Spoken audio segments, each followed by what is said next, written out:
আল্লাহ সূরা নাহলে বলেছেন, ওয়া নাযালনা আলাইকাল কিতাব, হে নবী আমি আপনার প্রতি এমন একটা কিতাব নাযিল করেছি, তিবিয়ানান লিকুল্লি শাই, যে কিতাব প্রত্যেকটা বিষয়ের ব্যাখ্যা, ওয়া হুদান এবং হেদায়াত, ওয়া রাহমাতান এবং দয়া, ওয়া বুশরা লিল মুসলিমিন মুসলিমদের জন্য সুসংবাদ। আল্লাহর রাসূল সাল্লাল্লাহু আলাইহি ওয়াসাল্লাম মুসলিম শরীফের হাদিসে বলেছেন, ইন্নাল্লাহা ইয়ারফাউ বিহাযাল কিতাবি আকওয়ামান, আল্লাহ পাক এই কোরআনের মাধ্যমে বহু জাতিকে উন্নতি দেন, ওয়া ইয়াদউ বিহিল আখারিন, এবং অনেককে আল্লাহ পাক অপদস্থ করেন।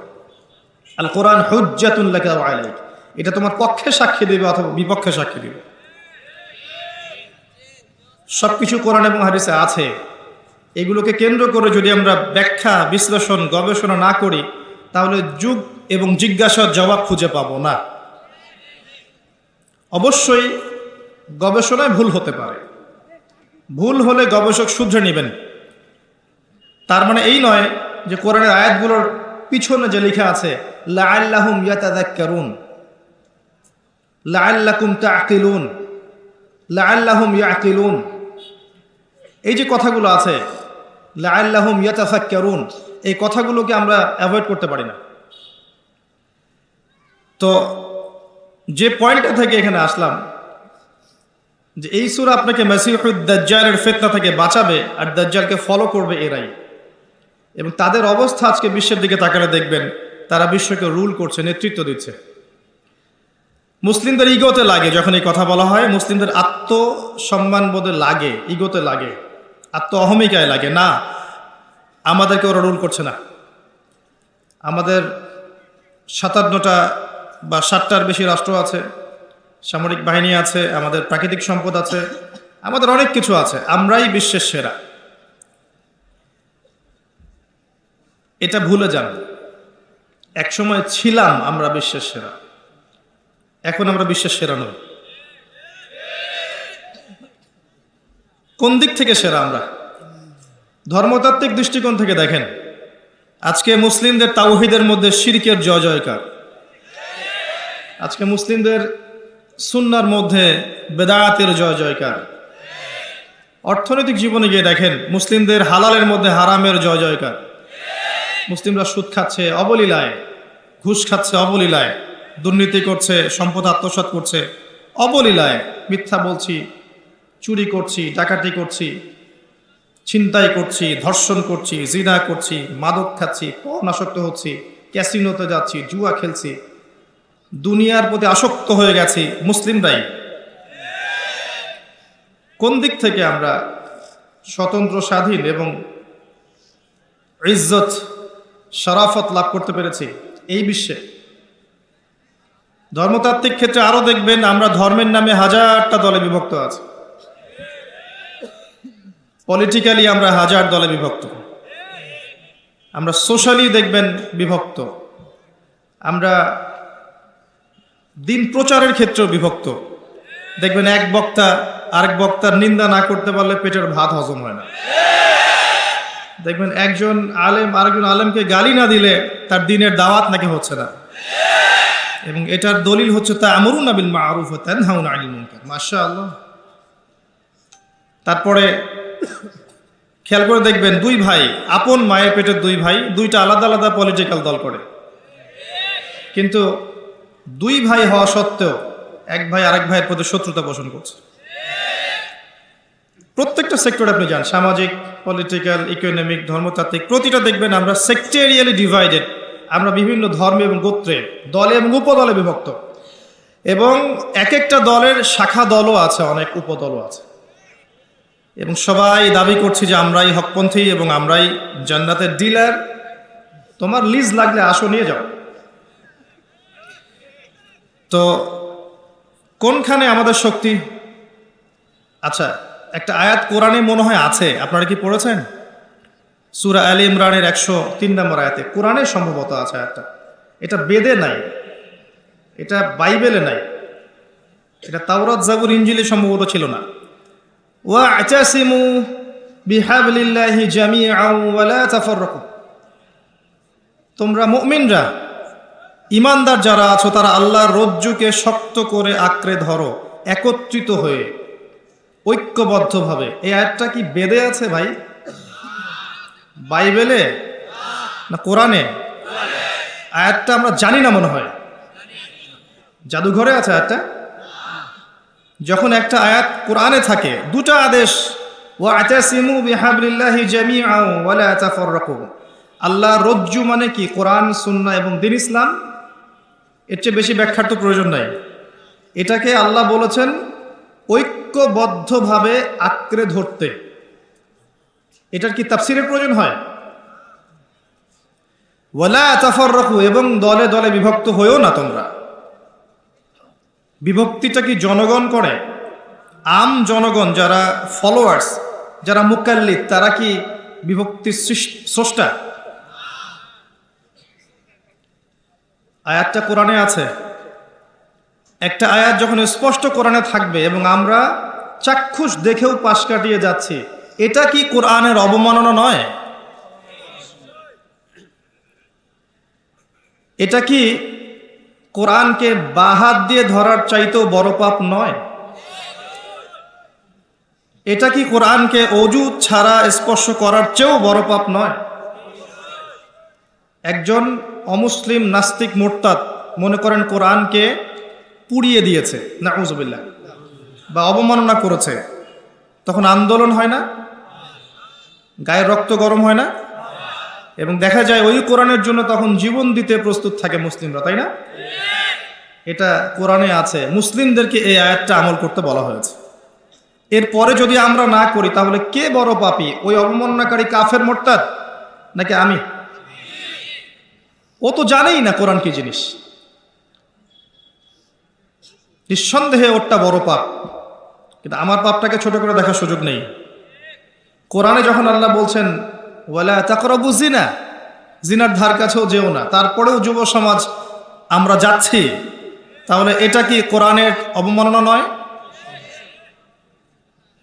আল্লাহ পাক বলছেন ইত্তাকুল্লাহ, আল্লাহকে ভয় করো, ওয়া যারু মা বাকিয়া মিনার রিবা, সুদের অবশিষ্ট অংশ ছেড়ে দাও, ওয়া ইল্লাম তাফআলু, যদি তোমরা এটা না করো, ফা'যানু বিহারবিন মিনাল্লাহি ওয়া রাসূলিহি, ফা'যানু বিহারবিন মিনাল্লাহি ওয়া রাসূলিহি, যদি সুদ না ছেড়ে দাও তাহলে আল্লাহ এবং তার রাসূলের সাথে যুদ্ধের ঘোষণা শুনে রাখ।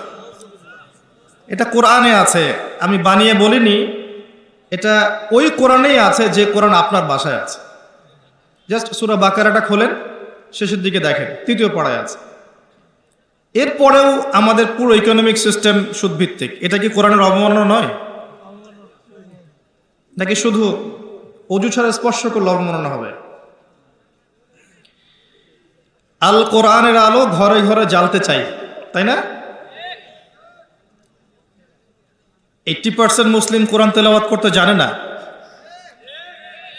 যারা মুখস্থ করছি কোরআন, দেখা যায় মুখস্থ করার পরে আরো 20-30 বছর পার হয়ে গেছে, কিন্তু এখন পর্যন্ত কোরআনের অর্থ সে জানে না।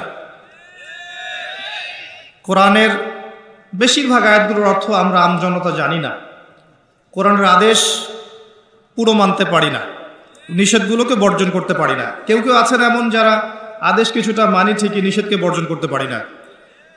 কোরআনের দাওয়াত, প্রচার, প্রতিষ্ঠা, আল্লাহর জমিনে আল্লাহর দিন প্রতিষ্ঠার জন্য চেষ্টা করি না। এই বিষয়গুলোকে কোরআন এবং সুন্নাহকে অবমাননা করা হয় কিনা, এর উত্তরটা আপনারা খুঁজবেন অনুগ্রহ করে। আল্লাহ পাক আমাদেরকে বোঝার তৌফিক দান করুন। এগুলো কোরআনে আছে এবং কোরআনকে নিয়ে আল্লাহ পাক চিন্তা ভাবনা করতে বলেছেন। এবং আল্লাহ বলেছেন যে কোরআনকে আমি উপদেশ গ্রহণের জন্য সহজ করে দিয়েছি। সূরা কমার আয়াত নম্বর 17, 22, 32, 40 একই সূরায় 4 বার বলা হয়েছে। ওয়ালাকাদ ইয়াসসারনাল কুরআনা লিযিকর ফাহাল মিন মুদ্দাকির, নিঃসন্দেহে আমি কোরআনকে বোঝার জন্য, উপদেশ গ্রহণের জন্য সহজ করেছি। কেউ কি আছো উপদেশ গ্রহণকারী? কি উত্তর দিবেন আল্লাহ পাকের এই প্রশ্নের? আমরা জানি যে কোরআনের সবকিছু একজন সাধারণ মানুষের পক্ষে, ছাত্রের পক্ষে বোঝা সম্ভব নয়, কিন্তু মুহকামাত বিষয়গুলো কি বোঝা সম্ভব নয়, যেগুলো স্পষ্ট। আর যেগুলো আমরা বুঝবো না, নিঃসন্দেহে কোথায় যাবেন?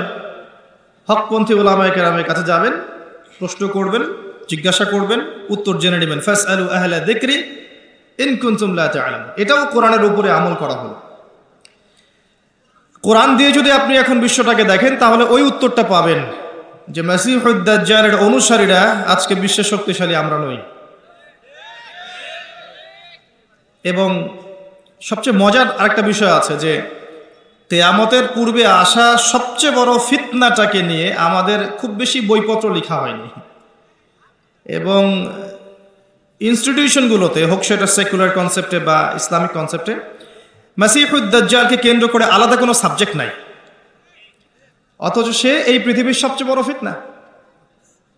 একটু বুঝাই তাহলে বুঝবেন ইনশাআল্লাহ। এখন সারা বিশ্বের দিকে আপনি তাকাচ্ছেন, দেখছেন যে মুসলিমরা বিভক্ত, আমাদের ঐক্য নাই, আমাদের শক্তি নাই, কোনো খিলাফা নাই, আমির নাই, নেতা নাই, আমাদের স্বতন্ত্র মিডিয়া নাই, স্বতন্ত্র প্রযুক্তি নাই, ইকোনমিক বেস নাই স্বতন্ত্র, আমাদের পলিটিক্যাল পাওয়ার নাই ইউনিভার্সাল, মানে আপনার ওয়ার্ল্ড ওয়াইড জিওপলিটিক্যালি মুসলিমদের উপর অত্যাচার হচ্ছে, হত্যা হচ্ছে, সুদ ঘুষ জেনা ব্যভিচার দুর্নীতি সব কিছু হচ্ছে। এই সমস্ত ফিতনাগুলোকে যদি একত্রিত করেন, এই সমস্ত ফাসাদগুলোকে যদি একত্রিত করেন, তারপরেও এটা মাসিহুদ দাজ্জালের চেয়ে ভয়ঙ্কর ফিতনা হবে না? তারপরেও এই সাবজেক্টটাকে নিয়ে আমাদের খুব একটা মাথা ব্যথা নাই। আল্লাহ পাক আমাদেরকে বোঝার তৌফিক দান করুন। আমিন। এবারে আসেন, এই সূরা আপনাকে এখান থেকে বাঁচাবে। তার আগে আপনাকে দৃষ্টিভঙ্গি পরিবর্তন করতে হবে। এই ফাউন্ডেশনের নাম দেখে ওই দৃষ্টিভঙ্গির কথা মনে পড়লো। একজন নবী বক্তব্য দিচ্ছিলেন, জনগণের মধ্যে একজন বললেন, আপনি খুব চমৎকার আলোচনা করেছেন, আপনি কি পৃথিবীর সবচেয়ে জ্ঞানী মানুষ? তিনি বললেন, হ্যাঁ আমি পৃথিবীর সবচেয়ে জ্ঞানী মানুষ। আল্লাহ পাক তাকে ধরলেন, বললেন, হে মূসা আলাইহিস সালাম, তুমি পৃথিবীর সবচেয়ে জ্ঞানী মানুষ নও। আমার একজন বান্দা আছে যাকে তুমি 2 সাগরের মিলন স্থলে পাবে, যার নাম খিদির অর্থাৎ শ্যামল, সে এই পৃথিবীর সবচেয়ে জ্ঞানী মানুষ। নবী মূসা আলাইহিস সালাম বললেন, আমি তার সাথে দেখা করতে চাই, I want to meet him. আল্লাহ পাক বললেন, মাছ নাও, মাছ, থলের মধ্যে মাছ নাও, যাত্রা শুরু করো। যেখানে গিয়ে দেখবে এই মাছ জীবিত হয়ে গেছে, সেখানেই সেই ব্যক্তির সাক্ষাৎ পাবে। তিনি চলতে লাগলেন। তার সাথে ছিল ইউশা বিন নুন, যিনি পরবর্তীতে নবী হয়েছেন। এক পর্যায়ে তিনি রাস্তা ভুল করলেন এবং ক্লান্ত হয়ে পড়লেন। অনেকদিন বলেছি, জীবনে আপনার চলার পথ যদি ভুল হয়, আপনি দ্রুত ক্লান্ত হয়ে যাবেন। আজকেও যদি আপনার জীবনের চলার পথ আল্লাহ এবং তার রাসূলের আনুগত্যের দিকে না হয়, অতি দ্রুত আপনি ক্লান্ত হয়ে যাবেন, শেষ বয়সে সুইসাইড করে মরতে হতে পারে। যদি আপনার জীবনের চলার পথ আল্লাহর পথে হয়, শেষ বয়সেও আপনি হুঙ্কার ছাড়তে পারবেন ইনশাআল্লাহ। বাংলাদেশে এমন বরেণ্য অনেক ওলামায়ে কেরাম আছেন এবং চলে গেছেন, শেষ বয়সে গিয়েও দেখবেন দিনের জন্য কি মেহনতটাই না করেছে, এবং কমই ঘরানা থেকেই তারা বেশি ছিলেন, আমার অবজারভেশন, এটা আমার মত। ভালো খায়ের এবং কল্যাণ যেখানেই আছে সেখানে আমাদেরকে যেতে হবে এবং তার পক্ষে আমাদেরকে থাকতে হবে। যদি এমন হয় যে আপনার সামনে দাঁড়িয়ে কেউ আপনাকে থাপ্পড় দিয়েছে, কিন্তু যে থাপ্পড় দিয়েছে তার মধ্যে এমন কিছু আছে যেটা উম্মার জন্য কল্যাণকর, তাহলে আপনার এই সৎসাহস থাকা উচিত এটা বলার যে তার মধ্যে খায়ের আছে। এটাই হচ্ছে ওমর রাদিয়াল্লাহু আনহুর মতো মানুষদের সুন্নাহ, যারা মনের দিক থেকে খুব স্বচ্ছ হন, স্পষ্টভাষী হন। যাই হোক, মূসা আলাইহিস সালাম আবারও ফিরে আসলেন, তার সঠিক রাস্তায় ফিরে আসলেন। ওই ব্যক্তির সাক্ষাৎ পেলেন, দেখলেন তিনি একটা সাখরার উপর বসে আছেন, অর্থাৎ পাথরের উপর বসে আছেন। শেষ জামানার সবচেয়ে জ্ঞানী মানুষ যারা হবেন, তাদের চরিত্রটাও পাথরের মতো হতে হবে, সামান্য বাতাসে ঝরে যাবে না। এরপর তিনি তাকে সালাম দিলেন। খিদির আলাইহিস সালাম বললেন, এই জনমানব শূন্য জায়গায় সালাম কোত্থেকে আসলো? নবী মূসা আলাইহিস সালাম বললেন, আমি বানু ইসরাইলের মূসা। তুমি কি বানু ইসরাইলের মূসা? হ্যাঁ, আমি বানু ইসরাইলের মূসা। এর অর্থ হচ্ছে খিদির আলাইহিস সালাম বানু ইসরাইল ছিলেন না। আজকের স্টেট অফ ইসরায়েলকে আমরা বলতে চাই যে তোমরা পৃথিবীর সবচেয়ে জ্ঞানী মানুষ নও। তারা মনে করে যে they are the elite society of the world, তারা এই পুরো মহাবিশ্বেরই এলিট সোসাইটি, বাকি সব হচ্ছে ককরোচ বা তেলাপোকা। তারা এমনটাই মনে করে, তাদের ইগো আছে। কিন্তু আল্লাহ পাক কোরআনে বলছেন সে খিদর আলাইহিস সালাম বানু ইসরাইলের অন্তর্ভুক্ত ছিল না। বানু ইসরাইল কি? তাদের নবী মূসা আলাইহিস সালামকে আল্লাহ পাক বলেছেন তুমি পৃথিবীর সবচেয়ে জ্ঞানী মানুষ নও। খিদর আলাইহিস সালাম যখন তার পরিচয় ব্যক্ত করলেন, তখন মূসা আলাইহিস সালাম বললেন যে আমি কি আপনার সাথী হতে পারি, এই উদ্দেশ্যে যে আল্লাহ পাক আপনাকে যা শিখিয়েছেন সেখান থেকে আপনি আমাকে কিছু শেখাবেন। হাল আত্তাবিউক আলা আন তুআল্লিমানি মিম্মা উল্লিমতা রুশদা, সূরা কাহফ পড়ে দেখেন। ক্বালা, এরপরে খিদর আলাইহিস সালাম বলছেন ইন্নাকা লান তাসতাতিআ মাইয়া সাবরা, হে মূসা তুমি তো আমার সাথে ধৈর্য ধরতে পারবে না। কেমন টিচার, স্টুডেন্ট আসছে শিখতে, টিচার বলছে তুমি তো সবর করতে পারবে না। কি পরিমাণ প্রজ্ঞা থাকলে, কি পরিমাণ দূরদর্শিতা থাকলে একজন শিক্ষক বলতে পারেন তুমি তো ধৈর্য ধরতে পারবে না। আপনি একটা বাচ্চাকে, একটা না 100টা বাচ্চাকে পড়ান 1 বছর, ফাইনাল পরীক্ষার আগে আপনি বলতে পারবেন যে এই 5 জনের মধ্যে ভালো করবে এই কয়জন, এই 10 জন ভালো করবে না, এটা আপনি বলতে পারবেন না। কিভাবে? আপনি কি গায়েব জানেন না? কিভাবে? প্রজ্ঞা, আপনার বাসীরা, আল্লাহর নূর দিয়ে দেখছেন আপনি, এবং এটা আপনার অভিজ্ঞতা।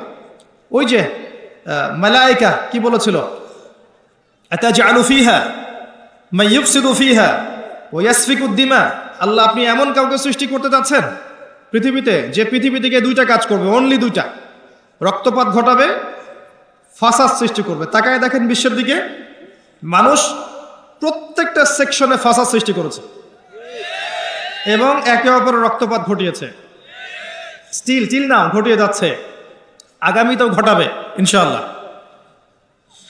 তাহলে কি ফেরেশতারা গায়েব জানতেন? বসিরা, প্রজ্ঞা। এই যে ইন ফিউচার যে কিছু কথা বলা হয়, যেমন দাজ্জাল এমনটা করতে পারে, সে আকাশ নিয়ন্ত্রণ করবে, এই আকাশ নিয়ন্ত্রণের অর্থ এমনটা হতে পারে যে সে পুরো এই আকাশে যে টেকনোলজি আছে, প্রযুক্তি আছে, এটাকে নিয়ন্ত্রণ করবে। তার হাতে রুটির পাহাড় থাকবে, এর অর্থ এমনও হতে পারে যে সে পুরো বিশ্বের ইকোনমিক সেকশনটা নিয়ন্ত্রণ করে ফেলবে। তার ফলোয়ারদেরকে সে জান্নাত দিবে, আর তাকে যারা ফলো করবে না ওদেরকে জাহান্নামে ঢুকাবে। এটা তো মানে সত্যিকার অর্থের জান্নাত জাহান্নাম নয়, কারণ এক হাতে জান্নাত নিয়ে ঘোরা কি সম্ভব? এক হাতে কি জাহান্নাম নিয়ে ঘোরা সম্ভব? এটা হচ্ছে নিঃসন্দেহে দুনিয়ার প্রোগ্রেস, আল্লাহু আ'লাম বিসসাওয়াব।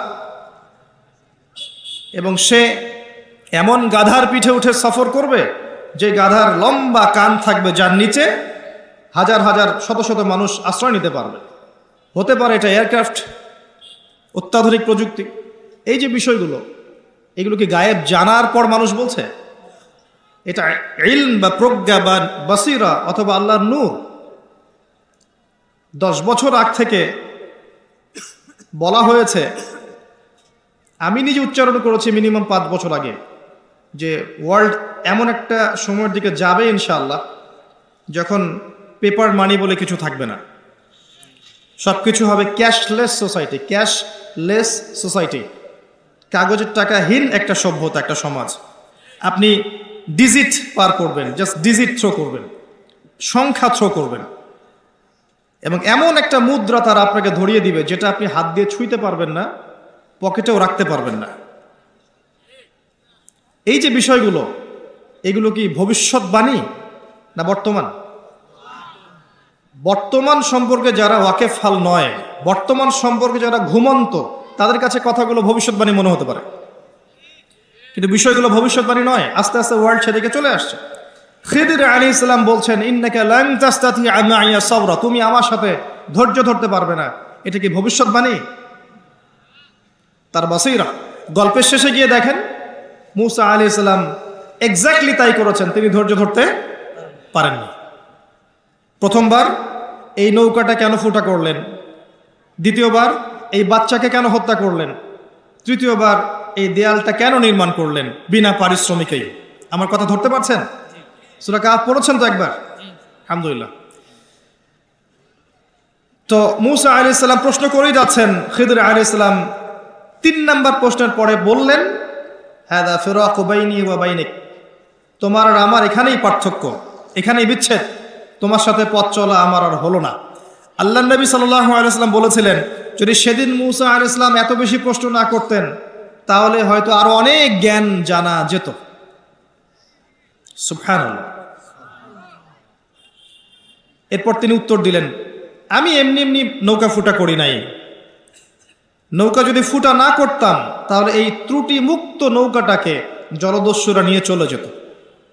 যদি বাচ্চাকে হত্যা না করতাম এই বাচ্চা বড় হয়ে বড় কাফের হতো এবং নিজে কুফরি করত, ওর পিতামাতাকেও কাফের বানাতো।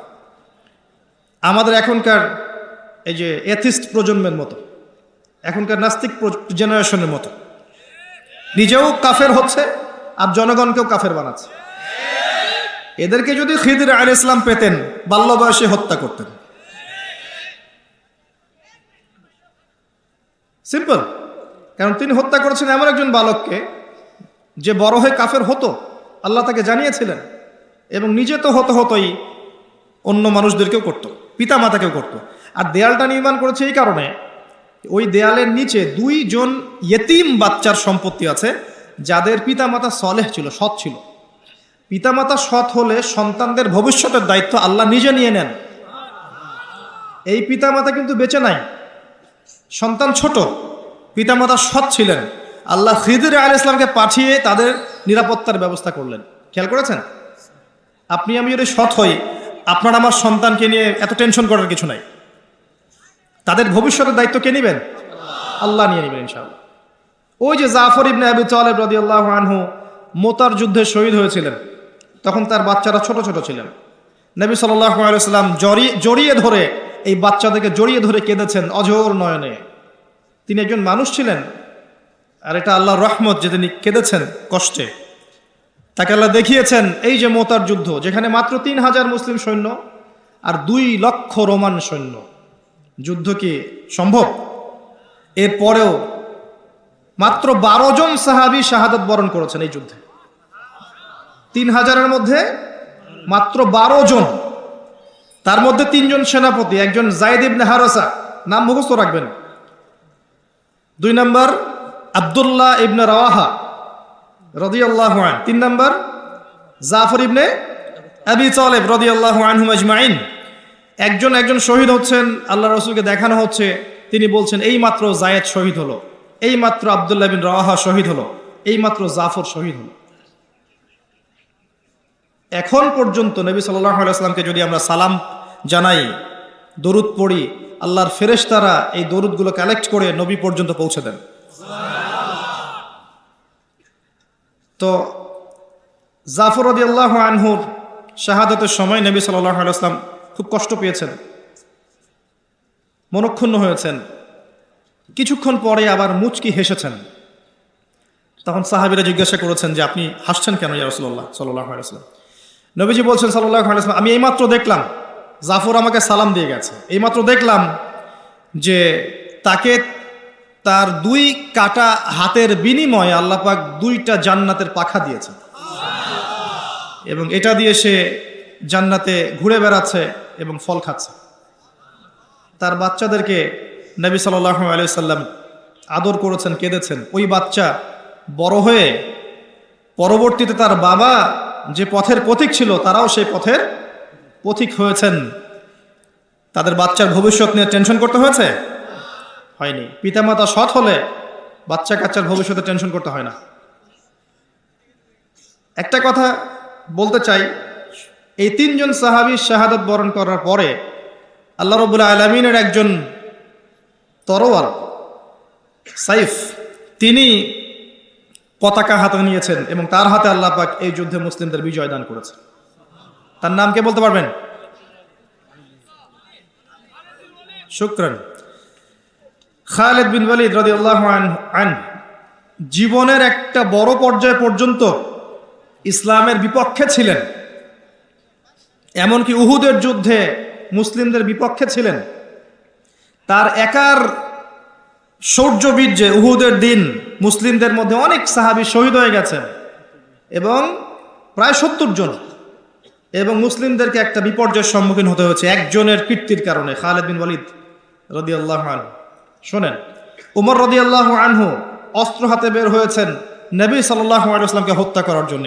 সেই উমর রাদিয়াল্লাহু আনহুকে আল্লাহ পাক ইসলামের দ্বিতীয় খলিফা বানিয়েছেন। সেই খালিদ বিন ওয়ালিদ রাদিয়াল্লাহু আনহুকে আল্লাহ পাক মুতার যুদ্ধে এমন শৌর্যবীর্য দিয়েছিলেন যে তিনি বলছেন, আমার হাতে ওই দিন 9টা তরোয়াল ভেঙেছে। কয়টা? 9টা তরোয়াল আমার হাতেই ভেঙেছে। তাহলে চিন্তা করেন কতজন কাফেরকে সে জাহান্নামে পাঠিয়েছে। আমি একটা বিষয় বলার জন্য কথাটা বললাম, এখন যারা ইসলামের বিপক্ষে আছে প্রত্যেকটা সেকশনে উপর থেকে নিচ পর্যন্ত কাউকে আন্ডার এস্টিমেট করবেন না। সবার কাছে ইসলামের দাওয়াত পৌঁছাতে হবে। এমন হতে পারে এখন যারা ইসলামের স্পষ্ট বিরোধিতা করছে এই মানুষগুলোর মধ্য থেকেও আল্লাহ পাক ওমর এবং খালিদ বের করতে পারে।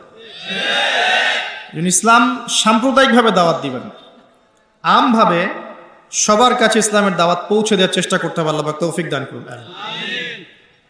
খিদির আলাইহিস সালাম 3টা কাজের কারণ ব্যাখ্যা করলেন। এখান থেকে আপনার দৃষ্টিভঙ্গিটা হচ্ছে এমন, নবী মুসা আলাইহিস সালাম বাহ্যিক চোখ দিয়ে দেখেছেন, আর খিদির আলাইহিস সালামের কাছে আল্লাহর নূর, প্রজ্ঞা এবং বাসীরা ছিল। কথা কি বুঝতে পারছেন? নবী মুসা আলাইহিস সালামের কাছে বাহ্যিক চোখে আপাত দৃষ্টিতে মনে হয়েছে এটা খারাপ, এটা ঠিক নয়, এটা অনুচিত, কিন্তু খিদির আলাইহিস সালাম দূর পর্যন্ত দেখতে পাচ্ছিলেন এবং তিনি প্রত্যেকটা বিষয়ের গ্রহণযোগ্য কারণ ব্যাখ্যা করেছেন। দৃষ্টিভঙ্গি হচ্ছে আপনার এমন, এই জামানায় যদি আপনি ফিতনা থেকে বাঁচতে চান, আপনি যদি ফিতনাময় পরিবেশে সমস্যাগুলো ফাইন্ড আউট করতে চান, করণীয় ফিক্স করতে চান, বাহ্যিক চোখ দিয়ে সব কিছু দেখলে হবে না। খিদির আলাইহিস সালামের মতো হৃদয়ের চোখ উন্মুক্ত করতে হবে, হৃদয়ের কান উন্মুক্ত করতে হবে এবং কলব দিয়ে উপলব্ধি করার চেষ্টা করতে হবে। আল্লাহ পাক তৌফিক এনায়েত করুন। সূরা কাহফ এই দৃষ্টিভঙ্গি নিয়ে পড়ার চেষ্টা করবেন। ইসলাম, বর্তমান বিশ্ব, বর্তমান অর্থনীতি, বর্তমান রাজনীতি, বর্তমান পরিস্থিতি, ফিতনা ফাসাদ সবগুলোকেই শুধু বাহ্যিক চোখ দিয়ে দেখলে আপনি ভুল করবেন। বাহ্যিক চোখ দিয়ে দেখা শিখিয়েছে পশ্চিমা সভ্যতা। তারা মানব জাতিকে শিখিয়েছে যে জ্ঞান সেটাই যেটা পরীক্ষা নিরীক্ষা পর্যবেক্ষণের মাধ্যমে লাভ করা যায়, এর বাইরে জ্ঞানের কোনো অস্তিত্ব নেই। কাদের সুন্নাহ? সূরা বাকারাতেই আছে, ওয়াইজ কুলতুম ইয়া মূসা, যখন তোমরা বলেছিলে হে মূসা, লান নুমিনা লাক হাত্তা নারাল্লাহা জাহরা, ততক্ষণ পর্যন্ত আমরা তোমার প্রতি ঈমান আনবো না যতক্ষণ না আল্লাহকে চাক্ষুষ দেখছি আমরা। এই যে চাক্ষুষ দেখার দর্শন কোত্থেকে আসছে? ওদের থেকেই আসছে। এখনো পৃথিবীতে ওরাই এই দর্শন দিয়ে যাচ্ছে, আর দর্শন সম্পর্কে আমার চেয়ে তারা ভালো জানে না, আমি তাই মনে করি। কারণ এই সাবজেক্টে আমি নিজে পড়াশোনা করেছি। তাদের দর্শন আমি আপনাকে খুব সুন্দর করে ব্যাখ্যা করতে পারবো ইনশাআল্লাহ। তাদের দর্শন এটা, তারা পুরো বিশ্বকে শিখিয়েছে, বুঝিয়েছে চাক্ষুষ যা দেখবেন সেটাই সত্য।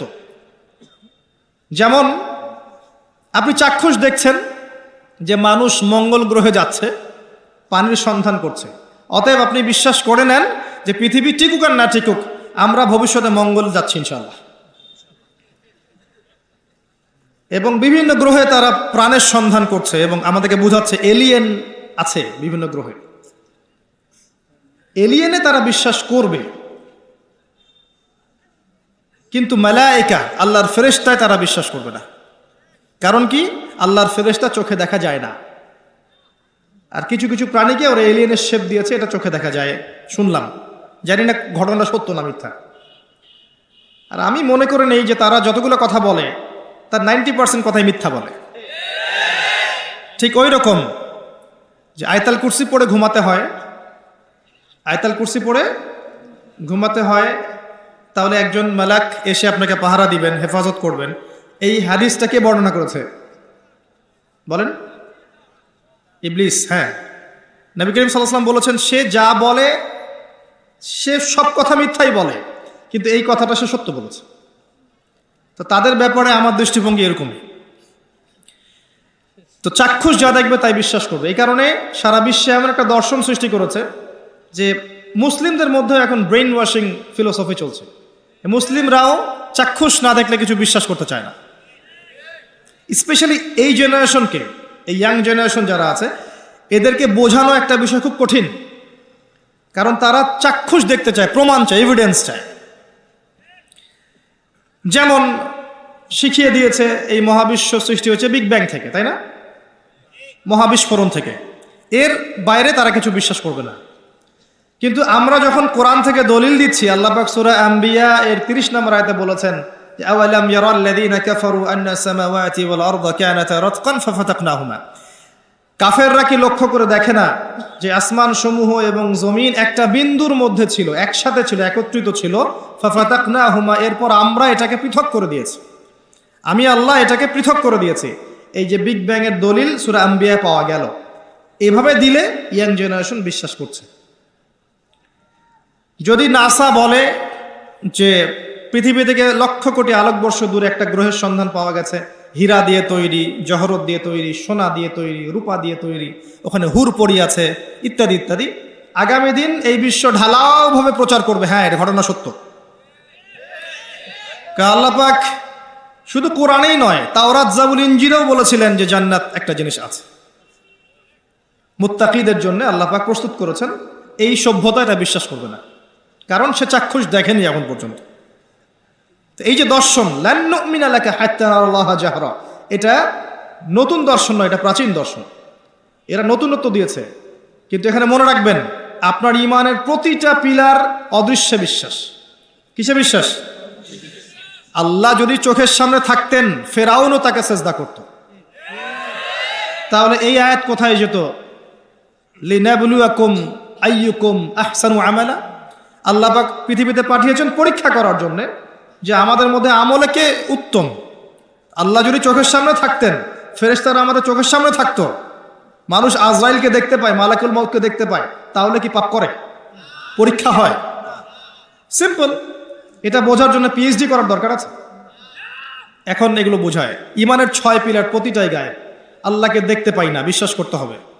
মালায়েকাকে দেখি না, এই জায়গা মালায়েকা ঘিরে রেখেছেন, দেখি না, বিশ্বাস করতে হবে। আগের আসমানি কিতাব একটাও দেখি নাই। ইভেন অনেক মুসলিম তো কোরআনও দেখে নাই। এমনও মুসলিম আছে কোরআন দেখে নাই, জানে যে একটা কোরআন বলে একটা কিতাব আছে, বাবা মারা গেলে খুলে পড়তে হয় বা হুজুরকে ডেকে আনে পড়াতে হয়। নিজে পড়ার তো তৌফিক হয় নাই, হুজুরকে ডেকে এনে পড়াতে হয়। আর এক শ্রেণীর মাশাআল্লাহ সেরকম মানুষও বের হয়েছে, কনটাকে পড়ে দিবে, পকেট ভর্তি করে বাসা চলে আসবে। সেও চিন্তা করেছে যাক একে বাগে পাওয়ার এটাও একটা বুদ্ধি। এরকম পরিণত হওয়া উচিত। যেমন সন্তান তেমন পরিণতি হয়েছে। যাই হোক, আসমানি কিতাব সব আমরা দেখি নাই, বিশ্বাস করতে হবে। নবী রসুলগণ সবাইকে দেখেছেন, আমাদের নবীকেও তো দেখি নাই, দেখেছি, বিশ্বাস করতে হবে। ওয়াল ইয়াউমিল আখির, পরকালের জীবন, কবরের আযাব, ঠিক আছে, পুনরুত্থান, মিজান, পুলসিরাত, জান্নাত জাহান্নাম দেখেছি, বিশ্বাস করতে হয়। ওয়াল কদরি খাইরিহি ওয়া শাররিহি, তাকদীরের ভালো মন্দ দেখেছি, বিশ্বাস করতে হয়। এই যে ঈমানের 6 পিলার গায়েব নয়, অবশ্যই গায়েব। এই গায়েবের উপর যারা বিশ্বাস করছে এরাই হচ্ছে মুত্তাকি। যালিকাল কিতাব লা রাইবা ফিহি হুদাল লিল মুত্তাকিন আল্লাযীনা ইউমিনুনা বিল গায়ব। কারা মুত্তাকি? যারা এই গায়েবে বিশ্বাস করে, ঈমানের 6 পিলারে বিশ্বাস করে। আসেন এই জ্ঞানতাত্ত্বিক দর্শনটা ঠিক করেন আগে। জ্ঞান আল্লাহর পক্ষ থেকে আসে। কার পক্ষ থেকে আসে? ওয়াকুলিল হাক্কু মির রাব্বিকুম, এই সূরাতেই আছে 29 নম্বর আয়াতে। ওয়াকুলিল হাক্কু মির রাব্বিকুম, হক সেটাই যেটা তোমার রবের পক্ষ থেকে নাজিল হয়। সুবহানাল্লাহ। হক, সত্য মিথ্যা, ন্যায় অন্যায়, ভালো মন্দের মানদণ্ড সেটাই যেটা তোমার রবের পক্ষ থেকে নাজিল হয়েছে। কি নাজিল হয়েছে রবের পক্ষ থেকে? মানুষের মস্তিষ্ক প্রসূত বিদ্যা, বুদ্ধি, দর্শন, কনস্টিটিউশন, কি নাজিল হয়েছে? আল্লাহর কিতাব। যখন তাওরাত নাজিল হয়েছিল, তাওরাতই ছিল হক। যখন জাবুর নাজিল হয়েছিল, জাবুরই ছিল হক। যখন ইনজিল নাজিল হয়েছে, ইনজিলই ছিল কি? হক। এখন আছে কোরআন, কিয়ামত পর্যন্ত থাকবে কি কোরআন। তাহলে হক বাতিলের মানদণ্ড কি? হ্যাঁ, অবশ্যই এর ব্যাখ্যায় সুন্নাহ আসবেই, আসবে না? নাকি শুধু কোরআন মানবেন, সুন্নাহ মানবেন না? এক শ্রেণীর মানুষ বের হয়েছেন এখন, শুধু কোরআন মানি, সুন্নাহ হাদিস মানি না, সুন্নাহ মানি না। এটা আরেকটা বড় ফিতনা। আল্লাহ পাক কোরআনে বলেছেন যে ওয়ামা আতাকুমুর রাসূলু ফাখুযুহু ওয়ামা নাহাকুম আনহু ফানতাহু। রাসূল তোমাদেরকে যা দিয়েছেন সেটা কি করো? গ্রহণ করো। রাসূল যা থেকে নিষেধ করেছেন তা থেকে দূরে থাকো। হাদিস না মানলে কিভাবে এর উপর আমল করবে? তো এই ফিতনায় পা দিয়েন না। হাদিস আল্লাহর পক্ষ থেকেই এসেছে, এটা আলাদা কোন উৎস থেকে আসেনি।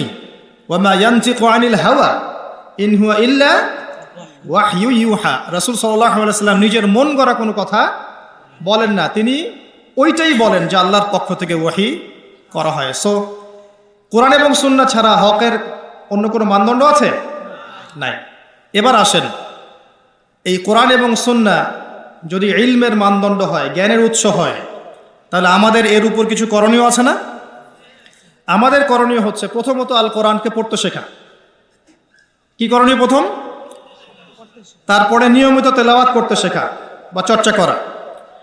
এরপর আমাদের কাজ হচ্ছে কোরআনের অর্থগুলোকে বোঝা, কোরআনের আদেশগুলোকে মেনে চলার চেষ্টা করা, নিষেধগুলোকে বর্জনের চেষ্টা করা, এবং কোরআনের দাওয়াত মানুষের দুয়ারে দুয়ারে পৌঁছে দেওয়ার চেষ্টা করা। আল্লাহ পাক আমাদের সবাইকে তৌফিক দান করুন, আমিন। দৃষ্টিভঙ্গি বুঝলেন, খিদর আলাইহিস সালামের মতো হওয়ার চেষ্টা করেন। এরপরে আপনি সূরা কাহফটা পড়ার চেষ্টা করেন। প্রত্যেক জুমার দিন পড়তে হয়। প্রথম দিকের আয়াতগুলো মুখস্থ করার চেষ্টা করেন, প্রথম 10, কমপক্ষে শেষের 10। কিছু আয়াত মুখস্থ করে ফেলবেন, এতে আপনার লাভ আছে। আমার পরামর্শ, সূরা বাকারার প্রথম 5টা আয়াত পড়া যাবে না? সূরা ফাতিহা এটা তো পারেন, মাশাআল্লাহ। সূরা ফালাক, নাস, ইখলাস, সূরা কাফিরুন, সূরা বাকারার 255 নম্বর আয়াত আয়াতুল কুরসি, শেষের 3টা আয়াত, তারপরে আপনার সূরা হাশরের শেষের 3 আয়াত, সূরা জিন প্রথম 10, সূরা কাহফ প্রথম 10 শেষের 10, সূরা মুলক, সূরা ইয়াসিন, সম্ভব হলে সূরা আর রহমান, সূরা ওয়াকিয়া। এই যে আয়াতগুলো আছে এগুলো একটু মুখস্থ করার চেষ্টা করা যায় না? পারবো না ইনশাল্লাহ? সারা বছরে আমরা এখন পর্যন্ত মাশাআল্লাহ 100-200 বই পড়ি নাই? পড়েছি ইনশাআল্লাহ, পড়েছি না? আমরা বই পড়েছি, উপন্যাস পড়েছি, আমরা বাংলা, ইংরেজি, অঙ্ক, ফিজিক্স, কেমিস্ট্রি, বায়োলজি, মাশাআল্লাহ অনেক কিছু পড়েছি, পড়ি নাই? আল্লাহ আমাদেরকে তৌফিক দান করুন, আমরা যেন আল কোরআন পরিপূর্ণরূপে মুখস্থ করতে না পারলেও আমরা যেন আংশিক হলেও মুখস্থ করতে পারি। আল্লাহ পাক আমাদের সবাইকে তৌফিক ইনায়াত করুন, আমিন। এরপরে আমি শেষ করার আগে সূরা কাহফের কিছু বিষয় আপনাদের সাথে শেয়ার করব ইনশাআল্লাহ। সেটা হলো সূরা কাহফ আপনাকে শেষ জামানা থেকে বাঁচাবে ইনশাআল্লাহ। এর মধ্যে একটা গল্প আছে, আসহাবুল কাহফের গল্প। কার গল্প? এই আসহাবুল কাহফের গল্পটাকে খুব ভালো করে পড়বেন। পড়লে আপনি বুঝতে পারবেন যে এই গল্পের মধ্যে এমন কিছু একটা আছে যেটা আপনাকে মাসিহুদ দাজ্জাল, সমসাময়িক ফিতনা এবং চলমান বৈশ্বিক ফিতনাগুলো থেকে বাঁচাবে ইনশাআল্লাহ তাআলা। তাদের মূল কাজটা ছিল এই যে তারা ঈমান নিয়ে এসেছিল, প্রথমে ঈমানটা গোপন রেখেছে, এরপর ঈমানটাকে প্রকাশ করেছে, ঈমানের দাওয়াত মানুষকে দিয়েছে। দাওয়াত দেওয়ার পর কিছু মানুষ, মানে বেশিরভাগ মানুষই তাদের দাওয়াত কবুল করেনি। তারা ওই জায়গা থেকে হিজরত করে চলে গেছে, চলে গিয়ে একটা গুহায় আশ্রয় নিয়েছিল। সেখানে আল্লাহ পাক তাদেরকে 300 বছর ঘুম পাড়িয়ে রেখেছেন। ঠিক আছে, ঘুম পাড়িয়ে রাখার পর আল্লাহ পাক উঠিয়েছেন এমন সম্প্রদায়ের কাছে যেই সম্প্রদায় পরকালে বিশ্বাস করতো না। আল্লাহ পাক এই ঘটনার মধ্য দিয়ে আল্লাহ রাব্বুল আলামিন পরের জেনারেশনের মানুষকে শিক্ষা দিয়েছেন যে পরকালটা সত্য।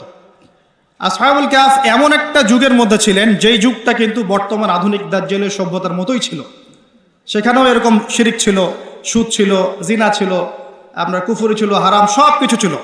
আপনি মিলিয়ে দেখবেন তারা ওই যুগেই থেকেছেন। এ যুগেও যারা আসহাবুল কাহফের মতো ঈমান নিয়ে আসবে ইমানকে চর্চা করবে, তারপরে দাওয়াত প্রদান করবে এবং ইমান প্রতিষ্ঠার চেষ্টা করবে, এক পর্যায়ে তারা দেখতে পারবে যে পরিস্থিতি তাদের অনুকূলে থাকছে না। এই সময় আপনার কাছে অপশন হচ্ছে ফিতনা থেকে টোটালি নিজেকে ডিসকানেক্টেড করে স্বতন্ত্র থাকার চেষ্টা করা। নিজে থাকুন, নিজের পরিবার নিয়ে থাকুন, নিজের সাধ্যের মধ্যে দিনের দাওয়াতি কাজ করতে থাকুন, ফিতনাময় পরিবেশ থেকে নিজেকে সরিয়ে রাখুন। কম কথা বলেন, কম মানুষের সাথে মেশেন, ফিতনায় কম যান। আপনি আপনার নিজের আহাল পরিবারকে নিয়ে ইসলামকে নিয়ে চলার চেষ্টা করেন, আপনার সাধ্যমতো যতটুকু করার এতটুকু করেন।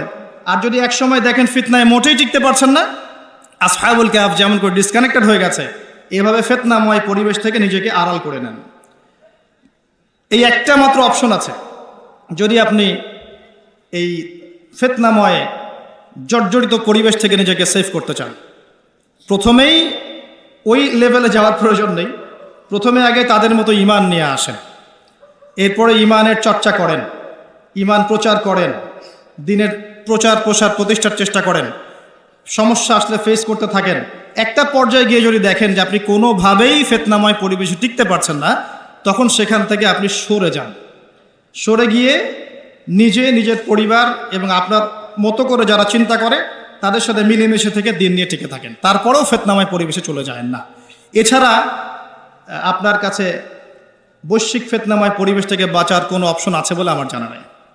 আর মাসিহুদ দাজ্জালের ফিতনা থেকে আল্লাহ পাক আপনাকে এই সূরার মধ্য দিয়ে বাঁচাবে এভাবেই, যদি আপনি আসহাবুল কাহফের মতো ইনিশিয়েটিভগুলো নিতে পারেন। আদারওয়াইজ এই সূরা পড়েও মাসিহুদ দাজ্জালের ফিতনা থেকে বাঁচা যাবে না। আমরা পুরো পরিবেশ যদি পর্যবেক্ষণ করি তাহলে কিছু করণীয় বের করতে পারবো।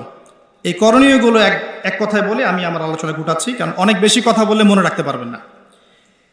আমি আমার ক্ষুদ্র জ্ঞানে যা বুঝতে পারছি আমি আপনার সাথে শেয়ার করছি। আমার কথায় যদি ভুল থাকে এটা আমার পক্ষ থেকে, সঠিক হল আল্লাহর পক্ষ থেকে। এবং আপনার কাছে শোনার পরে পর্যালোচনা করে যদি মনে হয় কথাগুলো ঠিক আছে তাহলেই কেবল গ্রহণ করবেন, অন্যথায় করবেন না। আমার মনে হয় এই পরিবেশে টিকে থাকতে হলে আপনাকে আমাকে প্রথমত ইলম অর্জন করতে হবে। কি করতে হবে? ইলম অর্জন করতে হবে। এই ইলম অর্জন একা একা করা যায় না, ওস্তাদ লাগবে। হকপন্থী ওস্তাদদের কাছে যাবেন, কনস্ট্রাকটিভ সিলেবাসে পড়াশোনা করবেন। এবং আমি এই সিলেবাস নিয়ে অনেক কথাই পর্যন্ত বলেছি, এগুলো দেখে নেবেন। আপনি যেদিকেই পড়াশোনা করেন না কেন, আপনি এমনভাবে পড়াশোনাটা গুছিয়ে নেন যাতে আপনি আপনার জ্ঞান দিয়ে এই যুগের খিদির হতে পারেন। আর খিদির আলাইহিস সালাম হতে হলে শুধু বইপত্র মুখস্থ করলেই হবে না, আল্লাহর কি লাগবে? আল্লাহর নূর আর বাসিরা লাগবে। এই জন্য মনের মধ্য থেকে সমস্ত হিংসা, বিদ্বেষ, গীবত, তোহমত, রিয়া, অহংকার, সমালোচনা, সংস্কৃতি ত্যাগ করতে হবে। অনেক বড় ডিগ্রি আছে দারুল উলুম থেকে, কেমব্রিজ, অক্সফোর্ড, হার্ভার্ড থেকে, মনের মধ্যে অহংকার আছে, এই মনের মধ্যে, এই কলবের মধ্যে আল্লাহর নূর কখনো আসবে না। তো আত্মশুদ্ধি অর্জন করা, তো জ্ঞান অর্জনের সাথে ওস্তাদের সোহবত এবং আত্মশুদ্ধি অর্জন করা। আত্মশুদ্ধি অর্জন করতে হলে বেশি বেশি ফরজের সাথে নফল করতে হবে, কোরআন তেলাওয়াত বেশি বেশি করতে হবে, বোঝার চেষ্টা করতে হবে, দান সাদাকা বাড়াবেন, রোজার পরিমাণ বাড়ানোর চেষ্টা করবেন। আপনি আরও চেষ্টা করবেন যাতে করে আপনার পরকাল কেন্দ্রিক স্মরণটা বেশি হয়, আল্লাহর জিকির বেশি করে করতে পারেন, আল্লাহ রাব্বুল আলামিনকে ডাকেন বেশি, দোয়া করেন বেশি। দেখবেন ইনশাআল্লাহ তাআলা আপনার কলব ও খিদর আলাইহিস সালামের মতো নূরান্বিত হবে ইনশাআল্লাহ তাআলা। ইলম অর্জনের পরে আমাদের কাজ হবে ইলম অনুযায়ী আমল করা। সোহবতে যাব, তাজকিয়া অর্জন করব, মাশাআল্লাহ, ঠিক আছে। ইলম অনুযায়ী আমল করার চেষ্টা করা। আল্লাহ পাক আমাকে এবং আপনাদের সবাইকে তৌফিক ইনায়াত করুন, আমিন। এরপরে আমাদের কাজ হবে হালাল রিজিক তালাশ করা, হারাম থেকে বের হয়ে এসে হালাল রিজিকগুলো তালাশ করা। ছোট্ট একটা জবই যদি করেন কোনো আফসোস করবেন না যদি সেটা হালাল হয়। যদি ছোট্ট একটা ব্যবসা করেন মোটেও মনক্ষুণ্ণ হবেন না যদি সেটা হালাল হয়। আপনার হালাল রিজিকে আল্লাহ পাক বারাকা দিবেন ইনশাআল্লাহ। আর হারাম রিজিকের পরিণাম কি হয় সেটা আমার চেয়ে আপনারা ভালো জানেন। হারামে যাবেন না, হালালে থাকেন। এরপরে আপনি আদর্শ একটা পরিবার গড়ে তোলার চেষ্টা করবেন। পরিবারের লোকজন যদি আপনার কথা শোনে আলহামদুলিল্লাহ, যদি না শোনে, ওয়াজ করতে করতে বোঝাতে বোঝাতে শুনছেই না একবারে, আপনি স্বতন্ত্র একক পরিবার গঠন করেন, দিন নিয়ে টিকে থাকেন, সিম্পল। এরপরে আপনি যেটা করবেন, আল্লাহ পাক আপনাকে আমাকে যে সামর্থ্য দিয়েছেন, কাউকে বলার, কাউকে বোঝার, কাউকে লিখার, কাউকে সংগঠিত করার। এক এক মানুষকে আল্লাহ পাক এক এক প্রতিভা দিয়েছেন, কাউকে জ্ঞান দিয়েছেন। এই প্রতিভাগুলোকে দ্বীন ইসলামের খেদমতে কাজে লাগানোর চেষ্টা করা যায়। যেমন প্রত্যেকের জীবনে একটা প্রজেক্ট থাকতে পারে। কেউ একজন একটা স্কুল করেছে, এটাই তার প্রজেক্ট। কেউ মাদ্রাসা করেছে, কেউ একজন মসজিদ প্রতিষ্ঠা করেছে, কেউ দেখা গেছে অসহায় মেয়েদেরকে নিয়ে কাজ করেছে, কেউ ইসলামিক কোনো এনজিও করেছে, কেউ ইসলামিক কোনো ইকোনমিক সিস্টেম লঞ্চ করেছে, ঠিক আছে, কেউ মানব সেবামূলক কাজ করছে, কেউ পলিটিক্স করছে, সেখানে গিয়েই মানুষের খেদমত করার চেষ্টা করছে। এক এক মানুষ এক একভাবে দিনের খেদমত করতে পারে এবং সবাই যার যার জায়গা থেকে দিনের খেদমত করতে পারে। আল্লাহ পাক তৌফিক দিয়েছেন এবং আমাদেরকে যেন তৌফিক দান করেন, আমিন। তো সবাই সবার প্রতিভাটাকে আগে ফাইন্ড আউট করে আমার মধ্যে কি প্রতিভা আছে। বলতে পারলে বলেন, লিখতে পারলে লিখেন, ঠিক আছে, ভালো কোনো অ্যাসোসিয়েশন করতে পারলে সেটা করেন, যেটা করে আপনার দেশের জাতির উম্মার উপকার হবে সেটাই করেন। এতে করে দেখবেন ইসলাম ঐক্যবদ্ধভাবে এগিয়ে যাবে ইনশাআল্লাহ। আল্লাহ পাক তৌফিক এনায়েত করুন, আমিন। আরেকটা কাজ করবেন, পরবর্তী জেনারেশন যারা আসবে, আমাদের বাচ্চা কাচ্চা যারা আসছে, এদেরকে এমনভাবে মানুষ করতে হবে যেন এরা আগামী বিশ্বটাকে ডিল করতে পারে। আমরা যা পারি নাই ওরা যেন সেটা করতে পারে। আল্লাহুম্মা আমিন। আল্লাহ তৌফিক দান করুন। আর সবশেষ একটা কাজ করতে হবে, সেটা হলো উম্মার মাঝে বিভক্তি ছড়ানো যাবে না, সবাইকে ঐক্যবদ্ধ করার চেষ্টা করতে হবে, সবাইকে নিজের ভাই মনে করতে হবে। যে যার জায়গা থেকে ঐক্যের চেষ্টা করলে পরে ইনশাল্লাহ আজ হোক আর কাল হোক দেখবেন একটা ইউনাইটেড প্ল্যাটফর্ম গড়ে উঠবেই ইনশাল্লাহ। একটা দেশের সরকার, প্রশাসন, জনগণ, আলেম ওলামা, যুবক সমাজ, মেয়েরা, শিশুরা সবাই মিলেই হচ্ছে একটা বডি, একটা শরীর। একটা অংশে আঘাত পেলে আর এক অংশ সেই ব্যথা অনুভব করবে। সবাই সবার বন্ধু, কেউ কারো শত্রু নয়। সবাইকে নিয়েই যখন আপনি আগাবেন দেখবেন বিশ্বের মানচিত্রে বাংলাদেশ একটা শক্তিশালী মুসলিম কান্ট্রি হিসেবে এগিয়ে যাবে ইনশাআল্লাহ আযজা ওয়া জাল্লা। সব দেশ যদি এভাবে চিন্তা করে তখন সারা বিশ্বে একটা ইসলামিক বড় বেজ এবং প্ল্যাটফর্ম তৈরি হবে ইনশাআল্লাহ। তখন গিয়ে দেখবেন আমরা ঐক্যবদ্ধভাবে ওদের বিরুদ্ধে লড়তে পারছি, আদারওয়াইজ পারবো না। আল্লাহ পাক আমাদের কথাগুলোর গভীরতা বোঝার তৌফিক দান করুন, আল্লাহুম্মা আমিন। আল্লাহ পাকের কাছে দোয়া করছি, আল্লাহ পাক আমাদের সবাইকে পবিত্র কোরআন এবং সুন্নাহ অনুযায়ী জীবনযাপন করার তৌফিক ইনায়াত করুন, আমিন। আমাদের যুব সমাজকে আল্লাহ পাক দিনের জন্য কবুল করুন। আমাদের মা বোনদেরকে আল্লাহ পাক খাস পর্দায় থাকার তৌফিক দান করুন, দিনের খেদমত করার তৌফিক দান করুন। আল্লাহ পাক আমাদের বাচ্চা কাচ্চাদেরকে মানুষের মতো মানুষ করার তৌফিক ইনায়াত করুন। আল্লাহ পাক আমাদের প্রশাসন, সরকার, জনগণ সবাইকে হেদায়েত নসিব করুন। আলেম ওলামার মাঝে আল্লাহ পাক ঐক্য দান করুন। আল্লাহ রাব্বুল আলামিন আমাদের হায়াতে এবং রিজিকে বারাকা দান করুন। আল্লাহ পাক আমাদের মধ্যে যারা অসুস্থ আছে সবাইকে আল্লাহ পাক শেফায়ে কামেলা দান করুন। যারা মারা গেছেন আল্লাহ পাক সবাইকে মাফ করে দিন, আল্লাহুম্মা আমিন। সর্বোপরি আল্লাহ পাক আমাদেরকে যে যার জায়গা থেকে দিন ইসলামকে এগিয়ে নিয়ে যাওয়ার তৌফিক ইনায়াত করুন, আমিন। একদিনের মাহফিল নয় বরং 365 দিনের পাক্কা মুসলিম বানিয়ে দিন, আল্লাহুম্মা আমিন। আকুলু কওলি হাযা আস্তাগফিরুল্লাহ লি ওয়া লাকুম ওয়া লিসাইরিল মুসলিমিন। বারাকাল্লাহু লানা ওয়া লাকুম বিল আয়াতিল হাকীম ইন্নাহু তাআলা জাওয়াদুন কারীম ওয়া রাউফুর রহিম। সুবহানাকাল্লাহুম্মা ওয়া বিহামদিক আশহাদু আল্লা ইলাহা ইল্লা আনতা আস্তাগফিরুকা ওয়া আতুবু ইলাইক। আসসালামু আলাইকুম ওয়া রাহমাতুল্লাহি ওয়া বারাকাতুহু।